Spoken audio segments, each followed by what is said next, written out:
Não sei.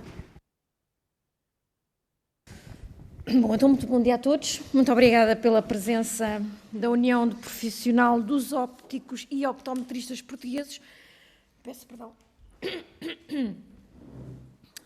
Esta audição é em conjunto com o Grupo de Trabalho da Comissão de Saúde, o Grupo de Trabalho Audiências e Audições, conjuntamente com também o Grupo de Trabalho das Audiências e Audições e Peticionários da Comissão de Trabalho e Segurança Social.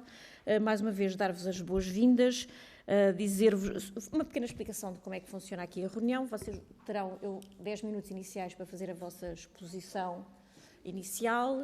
A seguir eu darei a palavra a cada um dos representantes dos grupos parlamentares durante 5 minutos e depois no final terão mais 10 minutos para poderem responder às questões que foram colocadas ou fazerem, acrescentar alguma coisa que tenha ficado por dizer da primeira intervenção. Tem ali um cronómetro só para a vossa orientação. E assim sendo, e esperando que o Dr. Bruno Dias não esteja muito mal de saúde, não é?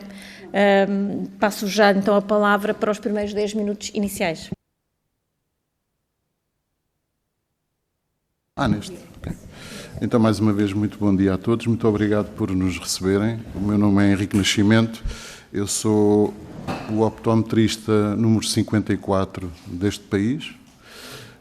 Portanto, já tenho muitos anos, alguns anos destas coisas. Estou a ser acompanhado pela tesoureira da União, que é a doutora Florbela Tibúrcio, e, como já disse, o doutor Bruno Dias, por os motivos que indiquei, não pôde estar presente. Eu, como sabia que não tinha muito tempo, não tinha meia hora para estar aqui a falar, portanto, fiz aqui uma pequena cábula e portanto, ia abordar aqui alguns temas, alguns pontos, e, em primeiro lugar, falar um bocadinho, muito rapidamente, da União Profissional dos Ópticos e Optometristas Portugueses, que não sei se todos aqui, portanto, conhecem, mas foi a primeira, foi fundada em 1979, e, portanto, foi a primeira associação do setor, portanto, em termos profissionais, os ópticos antes de optometristas e os optometristas depois de 79, e foi a única associação durante cerca de 15, entre 1 e 2 décadas, penso que 15 anos, até aparecer outra associação, e, portanto, neste momento somos 2 associações, que infelizmente, este é um ponto que eu quero frisar aqui, que infelizmente não têm relações neste momento, e que é um fator que para nós não é dignificante para os nossos problemas, que são alguns, e divididos em termos de cúpulas, porque em termos dos conceitos, daquilo que nós queremos exatamente a mesma coisa. Portanto, não há aqui diferenças, por aquilo que eu ouço da outra associação, nós não temos diferenças em termos do conteúdo daquilo que deve ser ou daquilo que nós gostaríamos que fosse um estatuto da optometria. Dizer também e que fica aqui bem claro, que nós nunca recusámos nenhuma reunião com essa associação e promovemos bastantes, por isso simplesmente a direção da associação neste momento entende que não deve ter qualquer relação com outras associações e, portanto, ponto final e ultrapassado, mas, portanto, acho que é interessante poderem perceber este tipo de situações.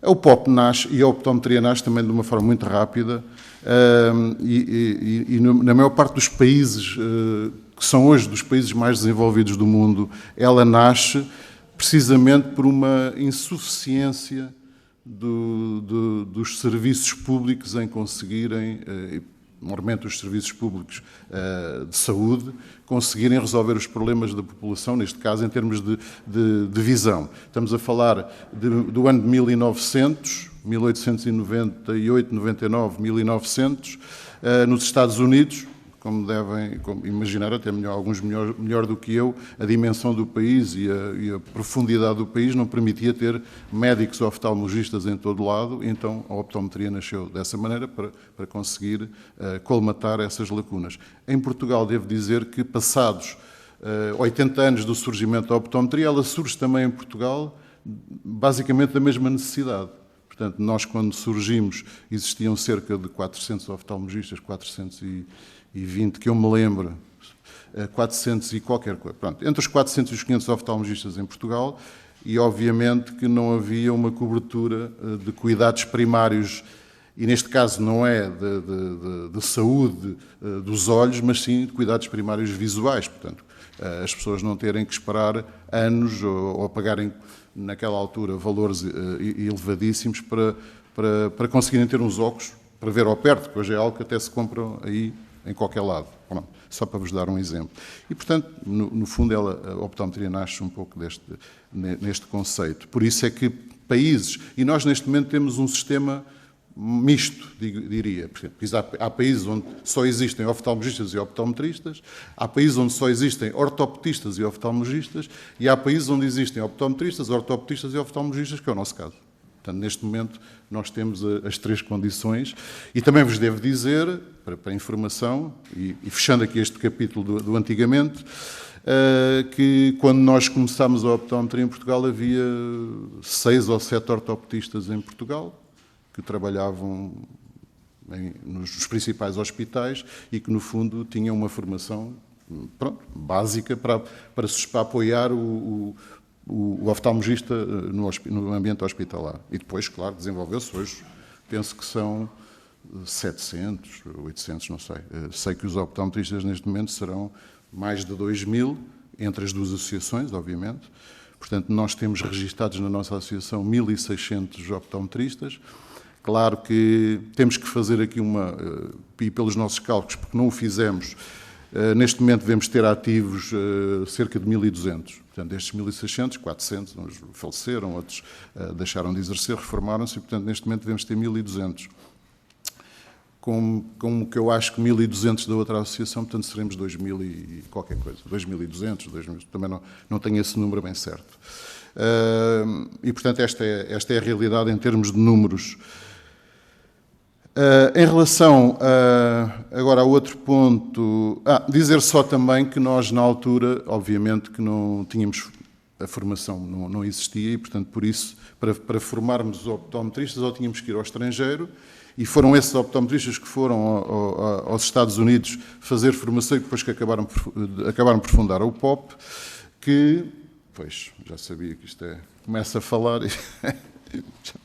Bom, muito rapidamente dizer que nós tivemos a necessidade de fundar uma escola, não é? Porque não podiam as pessoas, porque senão não iria haver continuidade, não é? Nem todas as pessoas tenham dinheiro, ou têm dinheiro para ir aos Estados Unidos fazer um curso e voltar e exercer, não é? Portanto, essas pessoas acabaram por se formar, acabámos por fundar uma escola e, portanto, essa escola ainda existe, embora não forme optometristas neste momento, como é lógico, a partir do momento em que se criaram os cursos nas universidades, e neste caso existem 3 cursos em Portugal, que é outra coisa também que muitas vezes se tenta escamotear, não sei porquê, não entendo porquê, e tenta-se dizer que não existe neste momento, e foram todos, é de salientar isto, todos os cursos que existem neste momento em Portugal foram criados, incentivados, obviamente em conjunto, mas foram incentivados e foram acompanhados e criados pela nossa associação. Portanto, o curso da Universidade do Minho de Optometria, o curso da Beira Interior de Optometria e o curso do Instituto Politécnico ISEC Lisboa, no Lumiar, foram todos patrocinados, patrocinados no sentido, não foram apoiados financeiramente, mas foram todos patrocinados pela nossa União. E, portanto, temos uma carga muito grande em termos da formação daquilo que entendemos que deve ser a formação de um optometrista. Depois, já falei aqui nas 3 profissões, não vou aqui voltar a falar, dizer só que em termos de cuidados de saúde primários, e de acordo, e vou ler, que é para não me falhar aqui nenhuma palavra, de acordo com o Conselho Mundial de Optometria, que é reconhecida e que é reconhecido pela Organização Mundial de Saúde, diz que a optometria é uma profissão de saúde autónoma, e provavelmente aqui poderá ser o grande cerne da questão. Portanto, é uma profissão de saúde autónoma com formação própria e regulamentada, licenciada registada, e os optometristas são os principais profissionais da saúde do olho e do sistema visual que fornecem cuidados abrangentes como os olhos e a visão, que incluem a refração, a distribuição, detecção, diagnóstico e tratamento de doenças oculares, reabilitação das condições do sistema visual. Obviamente que nós, em Portugal, não adotamos todo este texto, porque nós auto-excluímos de qualquer tratamento oftalmológico, como é lógico. Portanto, nós aqui, obviamente que em países como os Estados Unidos, mas em que um optometrista, um doutor em optometria tem 7 anos de formação, não é? É lógico que em muitos pontos nos Estados Unidos se sobrepõe e ultrapassa mesmo competências do que nós consideramos que é a oftalmologia em Portugal, e nós isso de todo não queremos. Portanto, ou seja, nós não advogamos isso, portanto, achamos que não temos competências para detectar doenças, isso temos que ter, obviamente, porque está em causa a saúde das pessoas. Portanto, eu, quando vejo um paciente, eu tenho que ver se aquela pessoa tem algum problema para a encaminhar para o oftalmologista. Portanto, nós não queremos diagnosticar no sentido do diagnóstico / tratamento, não fazemos isso e, portanto, nesse contexto, isto aqui vale para alguns países, para o nosso não vale, nem para agora, nem para o futuro. Para o futuro a gente nunca poderá falar. E, bom, estamos... estas coisas aqui da regulamentação, da regulação e do reconhecimento, portanto, nós, de alguma forma, não fizemos um trabalho muito mau, porque somos, de alguma forma, reconhecidos por muitos setores, desde logo até pelo próprio Estado. Portanto, nós somos, de alguma forma, reconhecidos pelo Estado, mesmo antes de haver cursos de licenciaturas. Porque, por exemplo, a ADSE, desde 1981, 82, que era eu, na altura, também presidente da associação, depois tive muitos anos sem ser, passou a aceitar prescrições de óculos e de lentes de contacto de optometristas. E até hoje nunca deixou de o fazer. Claro que pode-se questionar aqui, ok, dá-se com uma mão e tira-se um bocadinho com outra, porque assim, todos os organismos, isto tem a ver com o verdadeiro reconhecimento político da questão, que é, ok, nós aceitamos a vossa prescrição, mas os vossos honorários não, por favor. E, portanto, isso também, de alguma forma, tem sido um problema que eu tenho lutado muito, que é o acabar com a publicidade, pelo menos, de consultas de optometria gratuitas, porque acho que isso não dignifica profissão nenhuma, ainda por cima uma profissão que é uma licenciatura, que tem montes de optometristas já têm o mestrado, alguns já têm o integrado, inclusivamente, doutoramentos, e depois chegam à conclusão, ok, nós aceitamos a vossa prescrição, mas os vossos honorários, portanto, isso é à parte. E, portanto, achamos que é algo que por eventualmente só com uma regulamentação, ou não sei, é que poderá ser resolvida. Dizer também que outra forma de reconhecimento que nós temos desde há muitos anos é no contrato coletivo de trabalho. Portanto, a profissão de ótico optometrista existe no contrato coletivo de trabalho desde... Não tenho aqui a data, mas desde 1980 e tal também, nos anos 80 do século passado. Não vos vou amassar, obviamente, neste caso, com as definições, as diferentes definições do que é o ótico optometrista, do que é o ortótico. Há um ponto que é comum às três, e aí não podemos fugir, que é a prescrição de óculos e lentes de contacto. Portanto, aí o oftalmologista, por uma questão de tradição, de sempre, ou seja, até 1970, o único profissional que prescrevia óculos em Portugal era o oftalmologista. Pronto, ponto final. A partir de 79, passaram a haver os optometristas, e eu arrisco-me a dizer algo que pode ser um bocadinho polémico, não sei. Se não fossem os cerca de 2.000 optometristas que estão a trabalhar neste momento em Portugal, eu teria muita dificuldade em perceber como é que estaria a saúde visual, volto a dizer, a saúde visual em termos das pessoas poderem ter acesso facilmente a uns óculos, com uma prescrição correta para aquele momento, não sei se seria muito fácil.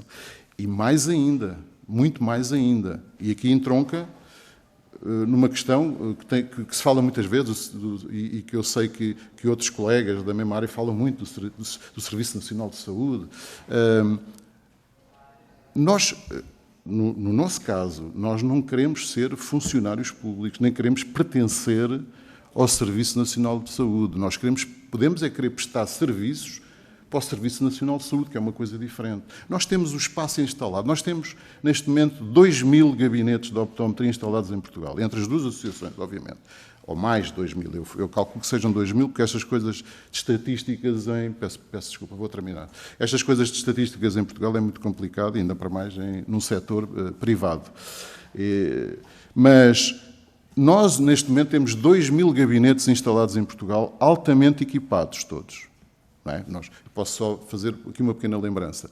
E eu vivi as duas fases. Antes de aparecerem os optometristas, quem é que falava de tensão intraocular? Ninguém. Os optometristas chegaram e, por uma questão de princípio, todos eles tiveram que comprar um tonómetro vindo dos Estados Unidos, que era um tonómetro que não era preciso pôr gotas, porque nós vedamos completamente essa situação, de pôr colírios, de dilatar os olhos. Nós não fazemos nada disso, nem queremos fazer. Lidamos muito bem sem essa situação, porque achamos que isso é um ato médico, perfeitamente. E nós banalizamos completamente a medição da tensão intraocular, porque qualquer pessoa hoje entra numa ótica que tenha um gabinete, que hoje, inclusivamente, tem que estar registado na IRS. Eu tinha aqui como último ponto, já não, depois pode ser que fale nisso. Portanto, todos estes gabinetes, os que estão dentro da lei, vamos lá, estão registados na IRS. E, portanto, hoje em dia, o Serviço Nacional de Saúde, em termos de cuidados primários de visão, ele já está entregue às ópticas. É que não há outra maneira de pensar nisto, não é? E desta maneira, é óbvio que também se retira, e tem-se retirado muitas pessoas dos hospitais para irem ver só porque precisam dos óculos para perto. E, portanto, fica muito mais tempo, como é lógico, para coisas que o hospital deve resolver. Pronto, eu não me vou alongar mais, peço desculpa, já sabia que isto ia Muito obrigada. Muito obrigada, Dr. Henrique Nascimento. Passo então a palavra ao Partido Socialista, que vai dividir o tempo entre a Sra. Deputada Mara Lagriminho e a Sra. Deputada Irene Costa. Dou a palavra à Sra. Deputada Mara Lagriminho. Muito obrigada, Sra. Presidente. Quero naturalmente começar por vos cumprimentar, agradecer o vosso pedido de audiência e a vossa presença e também as informações que o doutor aqui nos deixou e que são naturalmente muito úteis. Na perspectiva da Comissão de Trabalho e também do Partido Socialista, nós temos vindo a ouvir diversos representantes do setor, quer da optometria, mas também dos ortoptistas, e, portanto, temos tido, de facto, uma visão abrangente daquilo que é o entendimento do setor e a importância do setor. Como disse, a profissão do optometrista está classificada na classificação portuguesa das profissões desde 2010, o que naturalmente também atribui um conjunto e uma descrição clara daquilo que é a prática dos atos e que define também o seu exercício, o que é relevante, quer para a vossa proteção, mas também para os utentes.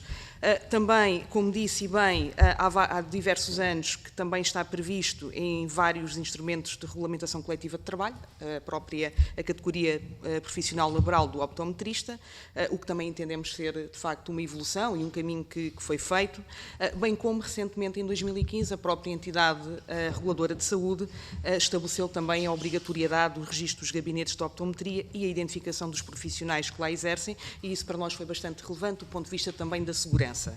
Chegados aqui, a questão da regulamentação tem sido, de facto, o grande tema sobre a definição da profissão. E, como sabem, a nossa legislação nacional e europeia estabelece, em princípio, o regime de acesso e exercício de profissões e de atividades profissionais que devem ser livres, mas é em princípio, e, portanto, ainda que sempre que existam razões objetivas, e é essa objetividade da razão que nós naturalmente estamos aqui a discutir, que fundamentem, de facto, a restrição dos direitos, liberdades e garantias, que também estão definidos e previstos quer na nossa lei portuguesa, quer europeia. E, portanto, nessa circunstância, poderá, naturalmente, haver lugar à regulamentação do acesso e exercício da profissão, sempre com um parecer obrigatório da DGERT, que é, de facto, a entidade competente. Nesse sentido, e tendo ouvido a clara exposição que o doutor aqui fez, eu só tenho duas perguntas. Uma delas é, eu não percebi bem se os senhores defendem a regulamentação da profissão, portanto, era essa parte que eu queria esclarecer. Que critérios defendem para essa regulamentação? A vossa visão difere da APLO substancialmente e, portanto, o que eu gostaria de perceber é que critérios de qualidade e certificação é que, na vossa perspectiva, são necessários para o exercício da profissão e, naturalmente, que melhor modelo vocês entendem que pode assegurar, de facto, esse melhor exercício.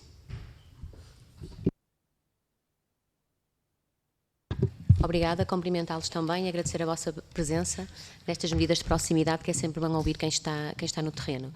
Dizer-vos que, de facto, a saúde da visão é um problema que nos importa a todos e que o Partido Socialista tem, de facto, está alinhado com este problema, com esta problemática, e tem ouvido, como disse a colega, diversas associações no sentido de procedermos ou tentarmos proceder à regulamentação da profissão, bem como também discutir a possibilidade de integração dos profissionais no SNS. Dizer que, de acordo com o que eu li, nomeadamente nas redes sociais, a UPOP refere que tem vindo a desenvolver um trabalho político, técnico e jurídico no sentido de assegurar que a profissão de optometrista seja regularizada, mas defende também que o exercício da profissão de optometrista não é, nem deve passar a ser exclusivos dos licenciados de optometria. E a questão que eu deixo, com base no que li, é que, tendo em conta questões de segurança e qualidade dos serviços que devemos prestar à nossa população e tendo em conta que existem então profissionais qualificados ou diplomados e profissionais licenciados e naturalmente com competências distintas, perguntar-vos que tipo de regulamentação é que defendem e de que forma é que se enquadram estes profissionais no exercício da profissão. Muito obrigada. Muito obrigada, senhoras deputadas. Passo a palavra ao Partido Social Democrata, que penso que quem vai intervir é a senhora deputada Joana Barata Lopes. Muito obrigada, Sra. Presidente. Cumprimentar as senhoras e senhores deputados, cumprimentar os nossos convidados, a União Profissional dos Ópticos e Optometristas Portugueses. Esta questão não é uma questão nova, já tiveram petições, inclusive, em sede da Assembleia da República para a regulamentação da profissão. Esta questão da regulamentação das profissões tem feito correr muita conversa e muito debate globalmente aqui, nomeadamente em sede da Comissão de Trabalho e Segurança Social. No caso, e há vários grupos profissionais que recorrem a nós na tentativa, tal como os optometristas, de, para além do conteúdo da matéria, que aqui nos trouxeram, que é no limite o vosso, outros noutros casos, de compreender porque é que é necessária a regulamentação da profissão de optometrista, para além disso, nós temos debatido com um problema relativamente novo, já posterior até às petições que aqui chegaram, que tem que ver com a iniciativa que a Assembleia da República pode ter ou não para regulamentar esta ou qualquer outra profissão. E neste momento, independentemente da apreciação que pudéssemos fazer sobre a profissão, debatemos então com outro problema legal mais grave, que o Grupo Parlamentar do PSD está a tentar resolver, conforme já assumiu, inclusive ainda há uma semana, mesmo com a Sra. Ministra do Trabalho e com o Sr. Secretário de Estado do Emprego, que é o de, neste momento, desde a Lei 2 de 2021, que está agora em vigor, para perceber como é que se regulamentam profissões, que deriva de uma transposição de uma diretiva e que basicamente diz que para que se possa regulamentar uma profissão é preciso duas coisas. É preciso que a tutela se manifeste sobre essa regulamentação, mas antes disso tem que haver um parecer prévio da Direção-Geral do Emprego e das Relações do Trabalho. Acontece, e é taxativo, porque a lei diz que não pode haver debate ou votação que não seja precedido deste parecer prévio. Ora, nós tivemos até a oportunidade de já ter connosco a senhora diretora da DGERT e o senhor secretário de Estado, que dizem que não fazem esse entendimento da lei, portanto, estamos aqui envolvidos num nó que estamos a tentar desatar e que, do que percebemos, só acontecerá apresentando uma proposta para, de alguma maneira, clarificar, alterar a Lei 2 de 2021. Dito isto, é isso que nos compete a nós fazer. Esse, de facto, não é um problema que esteja nas vossas mãos e é terrível porque temos tido connosco vários profissionais que, tal como os optometristas, têm legítimas aspirações para ver regulamentada a sua profissão e não conseguem, e nem nós conseguimos fazer nada para os ajudar. Nós já tivemos nesta Assembleia da República, antes da Lei 2 de 2021, situações em que de facto regulamentámos profissões, obviamente fruto de um debate constante, mas já desde essa altura, e acredito que daí tenha decorrido esta lei, ainda que de forma muito infeliz, aquilo que sentimos é a necessidade de haver uma avaliação técnica, que esta Assembleia da República não tem condições para fazer. Não, e daí que esteja, imagino eu, nessa lei, o PSD não votou favoravelmente a ela, mas é daí que imagino que venha a ideia desse parecer da DGERT. Porquê? Porque é preciso haver aquilo que se chama uma avaliação da proporcionalidade. Como dizia a senhora deputada há pouco, se nós prosseguimos o princípio do acesso livre à profissão, há situações em que, de facto, há uma regulamentação que cria barreiras necessárias, mas para que essas barreiras necessárias existam é preciso um parecer técnico que nos avalie o que é essa profissão, de que maneira é que essas barreiras se justificam e essa avaliação da proporcionalidade para garantir se deve ou não então ser regulamentada. No caso dos optometristas, já existe um reconhecimento, há situações em que as profissões não são sequer reconhecidas, a vossa classificação enquanto profissão já existe, também já foi aqui referido, mas de facto, ao contrário dos ortopedistas, para não me enganar, que têm uma regulamentação desde 1999, os optometristas não têm. E isto causa aqui uma dificuldade em percebermos exatamente porque é que nos casos aconteceu e eventualmente em outros não. Como digo, esse parecer técnico é absolutamente necessário, ele tem que existir para que nós possamos então, em conjunto com as associações que representam os profissionais, possamos discutir de que maneira é que a regulamentação respeita, por um lado, o princípio do livre acesso à profissão e, por outro lado, então, se justifica essa regulamentação e nós, neste momento, estamos aqui um bocadinho presos neste imbróglio jurídico porque não temos legitimidade para fazer essa regulamentação. Como digo, e creio que esta é a melhor coisa para ser completamente honesto e explicando do que é que estamos a falar, como digo, o Grupo Parlamentar do PST já assumiu, inclusive, em sede da audição regimental com a Sra. Ministra, de que o Governo já admitiu que não tem intenção de rever a lei, ainda que a considere inaplicável. O Grupo Parlamentar do PSD falo-á, na expectativa de que os restantes grupos parlamentares possam aprovar essa clarificação, uma vez que todos concordam que, como está, nós não podemos fazer nada, e, portanto, todos já concordaram nisso. Aquilo que vamos fazer é dar seguimento a isso, para depois, então, podermos reunir, instar ao Governo para que faça sair essa avaliação da proporcionalidade e esse parecer técnico, para depois então podermos reunir com cada um dos grupos profissionais e junto deles perceber de que maneira é que podemos regulamentar, respeitando ao mesmo tempo o princípio do livre acesso à profissão. Obrigada. Muito obrigada, Sra. Deputada. Do Grupo Parlamentar do Chega, o Sr. Deputado Pedro Frazão, faz favor. Muito obrigado, Sra. Presidente, Srs. Deputados. Dr. Henrique Nascimento, Dra. Florbela Tiburcio, bem-vindos a esta comissão. Estou aqui acompanhado também com o Sr. Deputado Rui Afonso, que é da Comissão de Trabalho, e eu sou deputado do Grupo Parlamentar do Chega da Comissão de Saúde e, portanto, quero saudar todos os optometristas nas vossas pessoas e, de facto, reconhecer que é a associação profissional mais antiga do setor. Foi criada realmente, como disse, em 1979, mas permita-me também sublinhar o facto de ser uma associação sem fins lucrativos que nasceu para defender não só os profissionais, mas também o acesso aos cuidados da saúde visual. E isso é muito importante, nos dias, já era na altura, na década de 70, e hoje continua a ser, porque, de facto, nós sabemos que nos centros de saúde não existem oftalmologistas, portanto, tal como não existem psicólogos, tal como não existem médicos dentistas, como não existem uma série de especialidades e, portanto, obviamente, como o Dr. Henrique disse muito bem, as pessoas não irão ao hospital apenas para medir a sua acuidade visual, irão ao hospital consultar um oftalmologista em sede de patologia grave oftalmológica, mas, de facto, daquilo que nós estamos a tratar aqui, que são a acuidade visual, portanto, as miopias, as hipermetropias, etc., terão normalmente que se dirigir ou a um consultório privado de oftalmologia ou então dirigem-se a um gabinete de optometria. E, portanto, este assunto que nós tratamos aqui hoje é de absoluta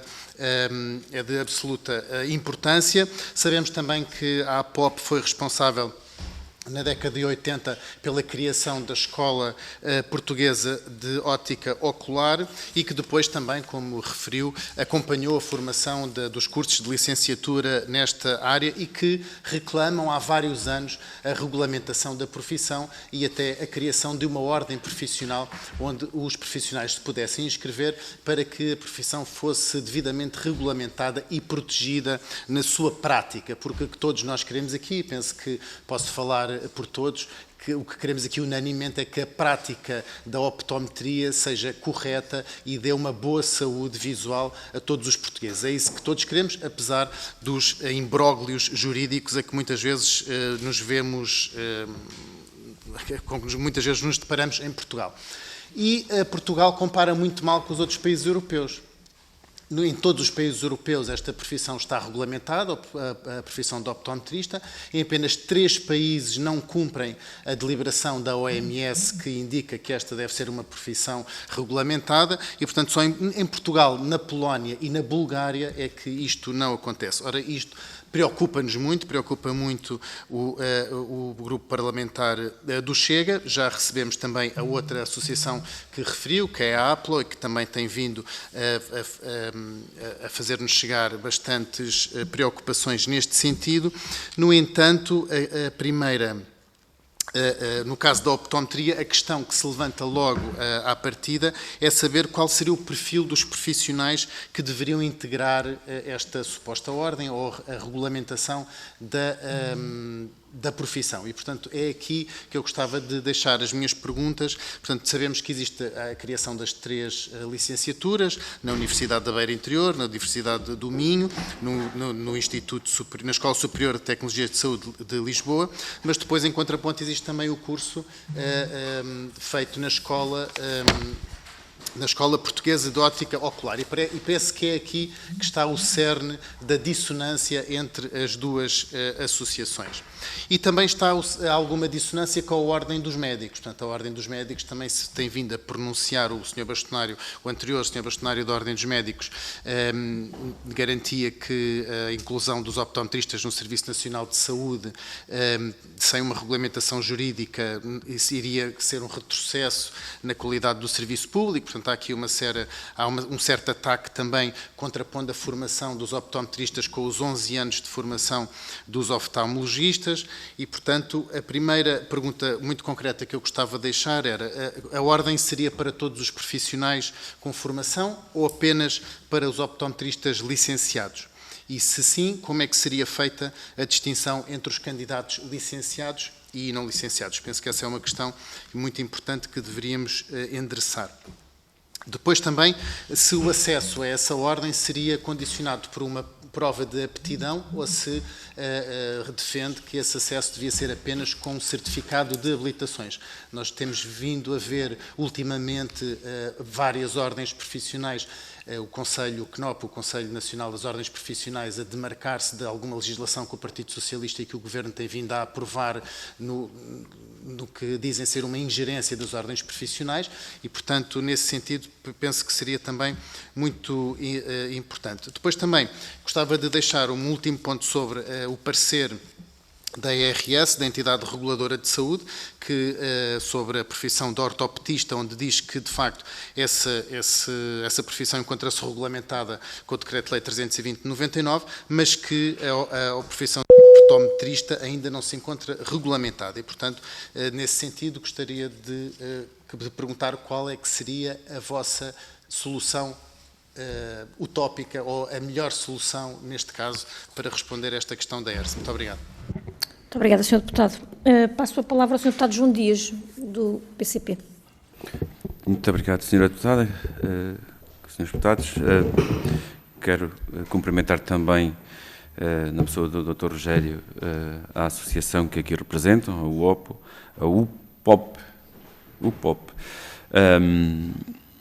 e dizer que o entendimento que nós temos relativamente à saúde da visão em Portugal é que, de facto, há uma carência absoluta, aos mais diversos níveis, começando desde logo pelos profissionais, oftalmologistas, que temos essa especialidade em carência, ortoptistas, em que a carência no Serviço Nacional de Saúde é imensa, e optometristas, que nem temos no Serviço Nacional de Saúde. E nós entendemos que estas 3 profissões fazem todo o sentido, que têm áreas complementares, mas têm também áreas autónomas, e elas só serão de facto exercidas, primeiro que tudo, em segurança e em qualidade, se de facto tivermos de traduzir numa regulamentação do exercício da profissão. É vantajoso para todos, acima de tudo para os profissionais de saúde, mas também para os utentes. A regulamentação de uma profissão traduz-se numa exigência da qualidade dos cuidados que são prestados. É uma garantia de que os cuidados que são prestados à população seguem aquilo que é o que está definido em termos das suas competências, mas, acima de tudo, é uma garantia de que a pessoa, quando está perante um profissional, é efetivamente um profissional credenciado e formado, o que muitas das vezes não acontece. Esta situação é uma situação cada vez mais problemática e não podemos aceitar que se continue em Portugal a permitir que exista espaço, eu vou usar um termo que se calhar não será muito correto, mas para a charlatice. Não podemos permitir que isso continue. E entendemos que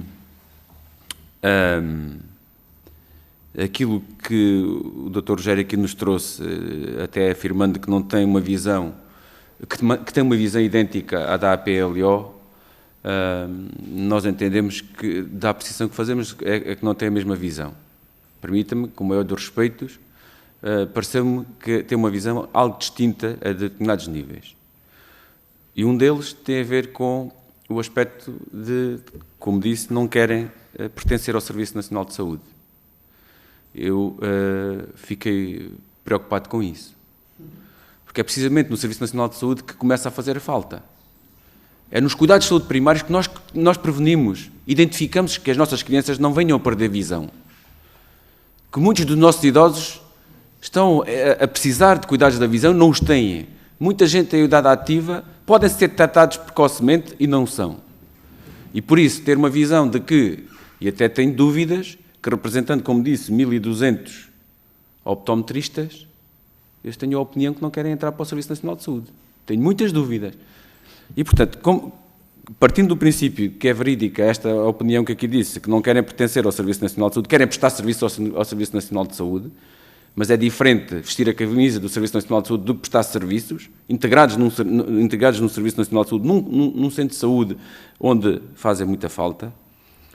De que forma, que estratégia é que os senhores defendem para a estratégia nacional para a saúde da visão?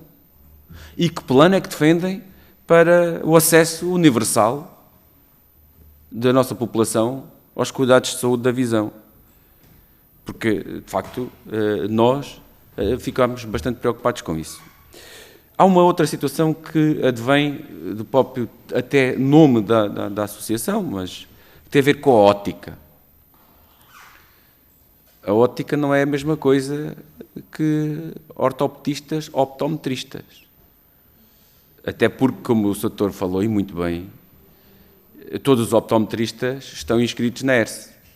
Deverão estar inscritos na ERSE. Já os ópticos, é Infarmed.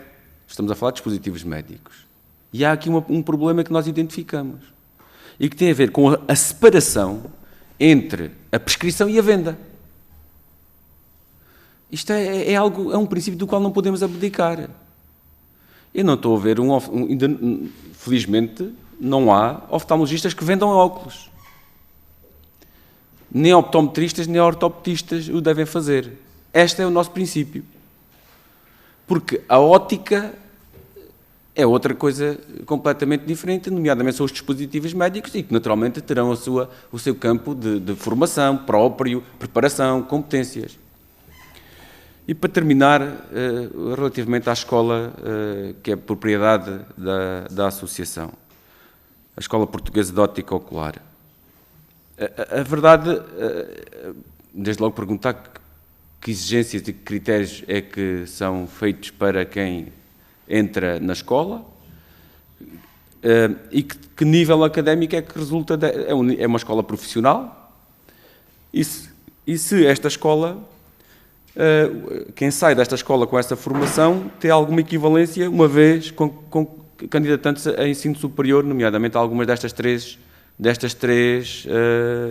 cursos, e até, nomeadamente este do ISEC, se existe alguma equivalência em termos de quem faz a formação na escola e depois transferido para o ensino superior. Só mais uma questão que tem a ver é se nesta escola são formados ópticos, optometristas ou outros profissionais que, na verdade, que se nos pode caracterizar, dar a conhecer melhor que formação é esta. Muito obrigado. Muito obrigada, Sr. Deputado. Senhora Deputada Joana Barata Lopes. Muito obrigada, Sra. Presidente. É porque ficou agora aqui uma dúvida depois de uma intervenção que ouvimos. As vossas pretensões têm apenas, enfim, têm que ver com a regulamentação e não com a autorregulação, ou seja, com as ordens. Eu não me lembro de ter lido alguma coisa no sentido de pretender a constituição de uma ordem profissional, mas posso ter entendido mal. São duas figuras jurídicas diferentes. Se pudesse já agora também falar sobre isso, obrigada. Muito obrigada, muito obrigada. Passo então a palavra ao Dr. Henrique. Nada. Vou começar pelo fim, se não se importam, porque houve ali questões pertinentes. Talvez eu não tenha feito entender, mas há uma coisa que que têm que perceber, todos aqui, é que optometria optometristas e neste caso falo de ortopedistas, porque os optometristas nem sequer têm acesso. Queria convidá-los a me dizerem quantos ortopedistas trabalham para o Serviço Nacional de Saúde neste momento. Sim. São muito poucos. A maioria, não, é que a maioria, de fazer algumas considerações, e obviamente tenho que as esclarecer, e vou esclarecê-las, a maioria neste momento dos ortopedistas estão a trabalhar nas óticas, não estão a trabalhar no Serviço Nacional de Saúde, conforme aquilo que é entendível. Aquilo que eu disse aqui foi no sentido de não sobrecarregar, ou seja, fazer parte do Serviço Nacional de Saúde, não sobrecarregando uma situação que toda a gente sabe que está da maneira que está. E, portanto, não somos nós que vamos aqui dizer, não, nós queremos entrar no Serviço... Não, nós queremos participar no Serviço Nacional de Saúde. Agora, em vez de eu estar a cobrar uma... Porque, repare, aquilo que se passa neste momento é que eu todos os dias, ou todas as semanas, recebo utentes do centro de saúde da minha área, da médica, dos médicos de clínica geral ou dos médicos de família, por favor, faça-me uma avaliação a esta pessoa, porque eu não o consigo mandar para lado nenhum. E eu não lhe cobro nada, repare. Eu estou a trabalhar para o Serviço Nacional de Saúde, não estou a ganhar dinheiro com o Serviço Nacional de Saúde. Agora, quando se fala também de quem prescreve não vende, eu gostava de lhe perguntar o que é que estas pessoas fazem, se não podem cobrar consultas, como é que ganham a vida? Têm que vender alguma coisa. E essa questão do vender é muito antiga, porque eu posso vender os meus serviços, é uma venda.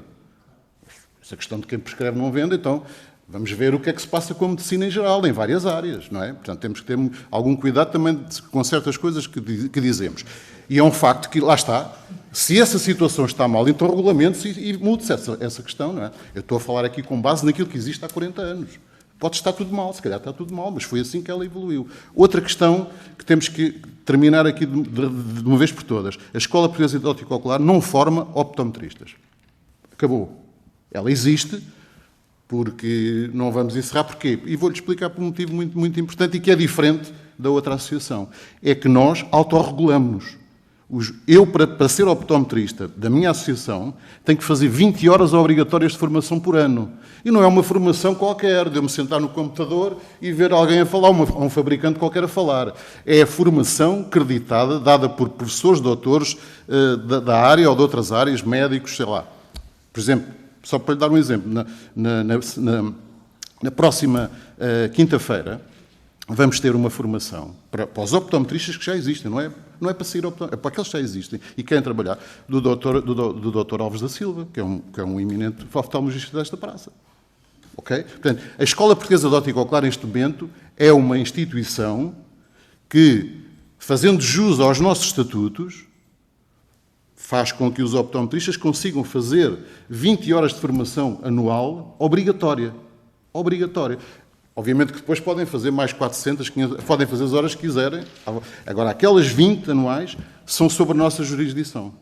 E quem não fizer isto não tem acesso aos meios que nós temos para identificar, oficiais para identificar um optometrista, que neste caso é uma vinheta que é feita inclusivamente na Casa da Moeda. Portanto, é algo que não é sequer fotocopiável, não é feito dessa maneira.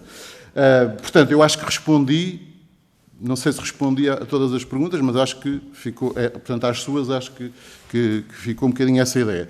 Eu não escrevi... A ordem. Nós inicialmente, e repare, nós começamos isto há... Eu já comecei isto há 40 anos. Não é? Eu estou quase a querer-me reformar e se calhar passo a minha vida inteira pela optometria portuguesa e vou-me reformar, contudo na mesma, ou pior, eventualmente, do que está. Mas pronto, mas isso é um pormenor pessoal. A ordem, claro que surgiu em determinada altura, depois, dito mesmo por esta Casa, ela deixou de fazer sentido porque as diretrizes, conforme a senhora deputada disse, e bem, as diretrizes vindas da Europa não há ordens para ninguém, acabem com as ordens, não façam mais ordens.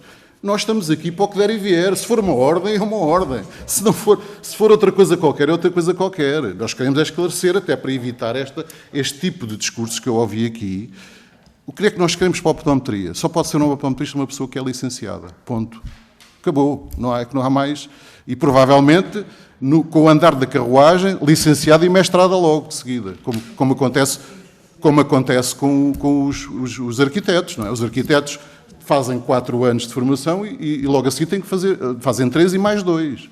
Não podem ser arquitetos, como é que eu ia dizer, são licenciados em arquitetura, não podem ser arquitetos, e provavelmente, se calhar, vamos chegar a essa conclusão, até porque os ortopedistas têm 4 anos de formação, nós só temos 3, e o que é que as 2 universidades já estão a fazer? É fazer um mestrado integrado, ou seja, grande parte dos optometristas que estão assim neste momento já saem com 5 anos de formação, quando saem da universidade. Se isso é bom, se é mau, se é o melhor, não sei. Às vezes tenho dúvidas, porque eu estou muito à vontade para falar, porque eu diplomei-me pela EPO, que era a única escola que formava optometristas, e tenho outra coisa depois para reforçar aí, em relação ao óptico. Porque em termos profissionais continuam a haver ópticos e optometristas. E ópticos optometristas. Elas existem as 3. Esta é que é a grande confusão. Nós somos uma associação profissional que quer ser global em termos... Claro que a nossa principal... os ópticos não nos põem problemas nenhum, enquanto técnicos de óptica ocular. Porque os profissionais... Quando se fala aqui de óptica... Não se fala aqui de óptica, esta óptica que nós estamos aqui a falar não é uma óptica, e como se calhar entendeu, em termos genéricos, não, é uma óptica de profissionais que trabalham, que são técnicos de óptica ocular, que também estão no contrato coletivo de trabalho. Felizmente ou infelizmente, a quantidade de profissionais dessa categoria profissional que integram a nossa associação é pequena. Portanto, porquê? Porque não tem... O que é que nós podemos oferecer a um técnico de óptica ocular? Não faz... E, portanto, não temos muitos. Portanto, o nosso objeto, embora esteja nos nossos estatutos, o nosso objeto principal é a optometria. E volto a dizer, nesse aspecto, não vejo, e já vou ao cerne da questão, não vejo diferenças naquilo que a APLIO quer. Mas também não estou aqui para falar da APLIO. Agora, eu faço uma pergunta. Antes de haver licenciaturas, havia diplomados. Vamos pôr esses diplomados no lixo? Porque vai haver uma regulamentação? Eu falo por mim, olha, vou dizer, eu falo por mim, eu tirei o primeiro curso da UPOP, foi dos primeiros. Acabei o curso em 1981, porque o curso também, é bom que se diga, era um curso de 2 anos, não era um curso nem de 3 meses, nem de 4 meses, era um curso de 4 semestres, tinha os melhores professores, as pessoas mais idóneas em termos científicos deste país na altura, Dr. Moura Nunes, Dr. Alves Martins, professor Carvalho Rodrigues, professor Ribó Teixeira, posso enunciar aqui, eram todos professores, doutores, todos sumidades na altura, e eram os nossos professores na altura. E, portanto, o curso era de 2 anos. Muito bem, vieram as licenciaturas. Eu, por acaso, não fiz cá, mas, entretanto, fui fazer a licenciatura ao estrangeiro. E era diplomado, comecei como diplomado. A seguir, fiz o mestrado na Universidade Europeia de Madrid. E a seguir, fiz o doutoramento na Universidade Europeia de Madrid. Portanto, nós não podemos... E o que é que nós estamos a fazer e incentivar? E já conseguimos fazer. Claro que as pessoas, que não vou obrigar uma pessoa que tem neste momento 70 anos ou 60 e tal anos, aí vais ter uma licenciatura. Até porque eles estão-se a reformar, essas pessoas estão-se a reformar dia para dia, portanto, qualquer dia não existem. Esta é que é a realidade. Qualquer dia, daqui a mais de 1200 anos, não existem diplomados, só existem licenciados. É bom que as pessoas se fixem nisto. Nós não estamos a formar optometristas nenhuns na EPO, não formamos. A escola existe, mas volto a dizer, a escola existe para fazer seminários para a formação continuada, que é algo que acho que é merecedor de elogios, que é os próprios membros da associação aceitarem fazer obrigatoriamente 20 horas de formação anual. Eu pergunto qual é a associação, ou mesmo a ordem, que obriga a isto. Pronto. Ok, peço desculpa, estou a fazer a pergunta, não estou a afirmar. Mas não são muitas. Não serão. Associações, então, suponho que não será nenhuma. Não nenhuma. E, portanto, é esta a questão. O nosso documento, que nós vamos reformulá-lo, o nosso documento já é antigo, e eu já tinha falado com o Dr. Bruno, estamos a reformulá-lo, porque existem coisas que já não fazem sentido naquela altura, sei lá, há 10 anos, se calhar faziam, hoje já não fazem. Portanto, o nosso projeto é um projeto de licenciatura e ponto final. Temos que analisar as pessoas que não têm licenciatura e que estão a trabalhar, não é? A questão é essa. A questão é essa. Não sei se ficou alguma questão por responder. Peço desculpa, como eu não anotei. Não sei se me expliquei bem, mas o que nós preconizamos é então isto. O acesso à licenciatura, fora de questão, por disposições transitórias, obviamente. Temos que analisar caso a caso, não é? Eu esqueci-me de dizer uma coisa, é a última coisa. Peço desculpa, Sra. Presidente. Nós incentivamos, e como nós é que temos esse problema, não é? A APLO não tem esse problema, porque a APLO só aceita licenciados de duas instituições, portanto, nem sequer aceita uma licenciatura com os membros SCTS da Beira Interior do Minho. Por acaso nós sabemos que fomos nós que criámos as três. Não temos problema nenhum em afirmar. Fomos nós que criámos as três. E não aceita, por exemplo, alunos que têm uma licenciatura só porque é de um Instituto Superior e não é de uma universidade. Como se um licenciado de um Instituto Superior seja diferente de um licenciado de uma universidade. Eu penso que, desde que as matérias sejam iguais, os CTS sejam iguais, não vejo onde é que possa haver diferença. Mas para nós tudo bem, para nós até é bom, diga-se de passagem. Porque pelo menos os do ISEC vêm para o POP e não vão para a PLO. Portanto, nesse conceito, estamos bem. Outra questão, só a última questão. Portanto, nós incentivamos e já cerca de 100 diplomados pela EPO fizeram a licenciatura do ISEC. Portanto, ou seja, nós conseguimos retirar 100 diplomados de uma carga, que podia ser uma carga para uma regulamentação, dizer assim, temos aqui 200 pessoas que têm o diploma e não têm a licenciatura. Portanto, desses 200 eventuais, não sei se serão, posso fazer essa contabilidade, desses 200, 100 já são licenciados também. E, portanto, de dia para dia nós estamos a eliminar essa carga negativa, que nós entendemos que neste momento era uma carga negativa, nós estamos a eliminá-la. E, portanto, não fique dúvidas. Acesso à profissão, licenciatura. Ponto final. Muito obrigada, Dr. Henrique. Eu só queria dar aqui uma nota, porque o Sr. Deputado Pedro Frazão teve que sair a meu pedido, entre aspas, não é? Mas a pedido da Comissão de Saúde, porque precisavam para fazer o quórum, e uma vez que o Grupo Parlamentar do Chega tinha aqui outro Sr. Deputado, que depois poderá lhe transmitir o resto da intervenção do Sr. Deputado, mas queria que ficasse aqui com esta nota para não parecer que o Sr. Deputado tinha saído assim, intempestivamente, de repente. Agradecer mais uma vez então a vossa presença, agradecer também a presença dos senhores deputados de ambas as comissões, inclusive da senhora coordenadora, que eu esqueci-me de fazer essa referência também há pouco, do grupo de trabalho também das audiências da Comissão de Saúde. Penso que os senhores deputados estão todos também aqui tomado boa nota daquilo que foram os vossos pedidos, e pronto, e agora caberá a cada um dos grupos parlamentares, se assim o entender, encaminhar ou dar seguimento a essas sugestões. Agradecer-vos mais uma vez e desejar-vos um bom dia de trabalho. Agradecer a todos a oportunidade que nos deram de esclarecer aqui algumas coisas. Muito obrigado.